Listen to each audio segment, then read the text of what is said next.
Nung una hindi ko pa alam hanggang sa may nakakapansin sa akin na pumapayat ako. Sa tuwing may makakasalubong ako na kakilala ko, napapansin nila na, "Uy, bakit pumapayat ka?" Wala lang, ang sagot ko lang, "Hindi ko alam eh." Pero malakas naman akong kumain at wala naman nagbago sa mga ginagawa ko. Kumakain ako ng marami, lahat ng pwedeng kainin kinakain ko. May inom, 'yan, may inom ng alak at hindi ko alintana 'yon. Wala naman akong nararamdaman eh. Bukod dun sa pumapayat ako, 'yun, hanggang sa napagtanto ko sa sarili ko na 'yun nga, madalas na ako napapagod kahit na kaunting kilos lang, parang ang dali kong napapagod tapos nanghihina. Tapos nagtimbang ako, napansin ko talaga na pumayat nga talaga ako kasi dati ito yung aking timbang. Ayan.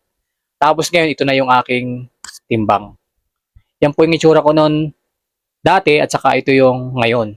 So ang laki ng difference po ano. Yung katawan ko biglang bumagsak from 72 naging 60. So yun po yung dahilan kung bakit ako na kasi hindi ko pinakikinggan yung sinasabi sa akin ng mga kasama ko sa bahay. Baka naman diabetic ka na niyan kaya pumapayat ka. Wala, iniisip ko wala naman na kaming lahing diabetic eh. At wala sa amin ang may diabetes kahit yung mga kapatid ko na matatanda na wala silang sakit na diabetes at hindi sila nagkaroon ng mga ganong sakit na tungkol sa diabetes. Sa kidney, may sakit kami, may lahi kami sakit sa bato. Pero at yun ang yun ang aking iniingatan ko yung aking kidney. Pero hindi ko alam na meron na pala akong diabetes. So ayun, hanggang sa ayan na-stress na ako dahil everyday nagtitimbang na ako. Iniisip ko na yung mga kinakain ko. Tapos nag-uumpisa na ako maghanap ng mga pagkain na makaiwas dun sa diabetes. Tapos isang araw bumili yung asawa ko ng glucose meter, pang test ng blood sugar. Dumating yung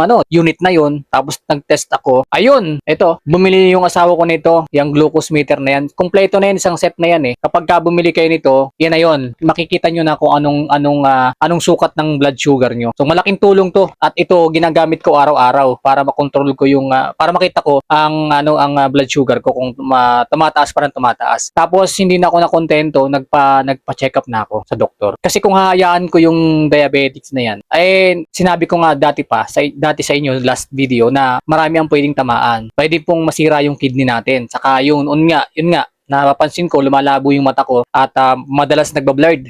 Yan po yung epekto ng diabetes yung lumalabo yung mata. At syempre, ayoko namang mabulag, kaya ayokong dumating sa punto na ganun. So nagpa-doktor ako, kumonsulta ako sa doktor, tapos ginawan ako ng laboratory test, tapos ayun, ginawa ko lahat yung laboratory testing na yon at yun nga ang resulta. So matagal na akong diabetic pala. Siguro almost 2 years na yung naramdaman ko na pero wala akong ginagawa kundi pinababayaan ko lang. Siguro nung una pa lang kung napansin ko na yon at nalaman ko na at may mga ganito nagbabahagi sa akin tungkol sa diabetes, hindi na humantong sa lumala yung aking diabetes at tumaas yung aking blood sugar. Kaya po napaka-importante ng awareness doon sa diabetes na yan. Kaya ito po, bilang isang diabetic patient, sinishare ko sa inyo yung aking experience sa aking kalusugan. Kaya kung mayroon po kayong kapamilya o kapatid, kamag-anak, kakilala na mayroong hindi tama yung ginagawa niya, hindi tama yung kanyang na sinasabi sa inyo yung kanilang nararamdaman at napapansin nyo sa kanila na sila ay nagkakaroon ng ganitong sintomas, pwede nyo pong i-share sa kanila at ibahagi sa kanila itong video na to para po magkaroon po sila ng awareness at makapagpa-check up po sila sa doktor at malaman nila kung kailangan nilang mag-take ng gamot. Maraming pong salamat at stay healthy.